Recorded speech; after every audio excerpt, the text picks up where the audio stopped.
ইস্তেগফার পাঠ করলে, আস্তাগফিরুল্লাহ পড়লে যে আশ্চর্য ধরনের 5টি উপকার পাবেন, এই 5টি লাভ পাবেন যেটা কল্পনাও করতে পারবেন না। আবু দাউদ শরীফের 1518 নম্বর হাদিস, রাসূলুল্লাহ সাল্লাল্লাহু আলাইহি সাল্লাম বলেছেন, ক্বাল রাসূলুল্লাহ সাল্লাল্লাহু আলাইহি সাল্লাম, মান লাজিমাল ইস্তিগফার জাআলাল্লাহু মিন কুল্লি যিকিন মাখরাজা। যে ব্যক্তি নিয়মিত ইস্তেগফার পড়ে আস্তাগফিরুল্লাহ পাঠ করে, আল্লাহ তাআলা সব ধরনের বিপদ আপদ থেকে তাকে হেফাজত করবেন। ওয়ামিন কুল্লি হাম্মিন ফারাজা, এবং আল্লাহ তাআলা সব ধরনের, দ্বিতীয় নম্বর, সব ধরনের দুশ্চিন্তা থেকে হেফাজত করবেন। তৃতীয় নম্বর, ওয়াযাকাহুল্লাহু মিন হাইসু লা ইয়াহতাসিব। ইস্তেগফার পড়লে আল্লাহ তাআলা এমনভাবে রিজিক দিবেন, সে কল্পনাও করতে পারবে না তার রিজিকের ফয়সালা কেমন করে আল্লাহ দিয়ে দিবেন। তাই ইস্তেগফার মিস দিবেন না। রাসূলুল্লাহ সাল্লাল্লাহু আলাইহি সাল্লাম বলেছেন, যারা নিয়মিত ইস্তেগফার করে আল্লাহ তাআলা 4th নম্বর আসমানি জমিনি গজব থেকে, আযাব থেকে হেফাজত করবেন।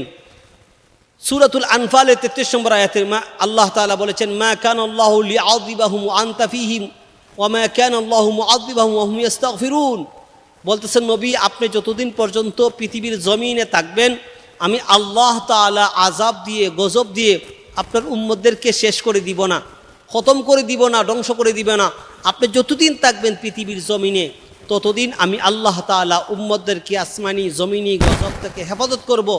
নবী আপনি যখন চলে যাবেন পৃথিবী থেকে, কবরবাসী হয়ে যাবেন, আমি আল্লাহ তাআলা ঘোষণা করছি, আপনার উম্মতরা যদি ইস্তেগফার পড়ে আস্তাগফিরুল্লাহর আমল করে, আমি আল্লাহ তাআলা আপনার উম্মতদেরকে আযাব দিয়ে, গজব দিয়ে শেষ করে দিব না।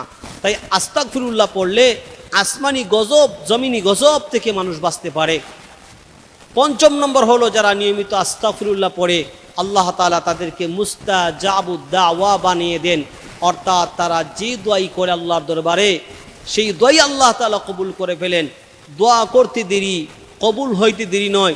ইমাম আহমদ রহমতুল্লাহ আলাইহি ঘটনা বর্ণনা করেছেন, ইমাম আহমদ একবার যাচ্ছেন এক জায়গায়, হঠাৎ করে দেখলেন একজন রুটি বিক্রেতা খাব্বাস, যে রুটির কারিগর, সে আস্তাগফিরুল্লাহ পড়তেছে আর কাজ করতেছে।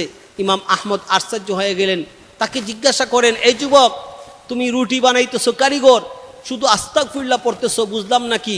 ইমাম আহমদকে সেই যুবক চিনে না। ইমাম আহমদ ইবনে হাম্বল যখন বললেন, ঘটনা কি, তুমি আস্তাগফিরুল্লাহ পড়ো? তখন সে যুবক ডাক দিয়ে বলতেছে, হুজুর, আমি আস্তাগফিরুল্লাহ বারবার যে পড়ি, এটার অনেক পুরস্কার পেয়েছি। আমার জীবনে যত দোয়া করেছি, আস্তাগফিরুল্লাহ পড়ার সঙ্গে সঙ্গে আল্লাহ রাব্বুল আলামিন আমার সব দোয়া কবুল করেছেন। জীবনে যত আশা করেছি, সব আশা আল্লাহ পূরণ করেছেন। একটা দোয়া এখনো আল্লাহ তাআলা পূরণ করেন নাই।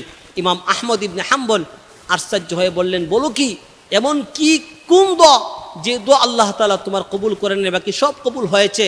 তখন যুবক রুটি কারিগর ডাক দিয়ে বলল, ও হুজুর, আমার তো দোয়া, আমি দোয়া করেছি আল্লাহর দরবারে, এই জামানার সবচেয়ে বড় আলেম ইমাম আহমদ ইবনে হাম্বলের সাথে যেন আল্লাহ তাআলা আমার দেখা করায় দেন, দিদার নসিব করে দেন। এই দোয়াটি শুধু বাকি আছে। ইমাম আহমদ ইবনে হাম্বল তাকে বুকে ঝরাইয়া বলতেছেন, যুবক শুনো, আল্লাহ তাআলা তোমার এই দোয়া কবুল করে দিয়েছেন। আমি হইলাম ইমাম আহমদ ইবনে হাম্বল, আল্লাহ তাআলা তোমার এই দোয়া কবুল করে আমি ইমাম আহমদ ইবনে হাম্বলের সাথে তোমার দেখা করায় দিয়েছেন। তো ইস্তেগফার করলে 5 নম্বর যে ফায়দা, মুস্তাজাবুদ দাওয়া হয়ে যাবেন। আপনি যে দোয়াই করবেন, আল্লাহ তাআলা আপনার এই দোয়াই কবুল করে ফেলবেন। যারা বেশি বেশি ইস্তেগফার পড়ে আস্তাগফিরুল্লাহ, অথবা বলতে পারেন আস্তাগফিরুল্লাহ মিন কুল্লি যামবি ওয়া আতুবু ইলাইহি লা হাওলা ওয়ালা কুওয়াতা ইল্লা বিল্লাহিল আলিয়্যিল আযীম।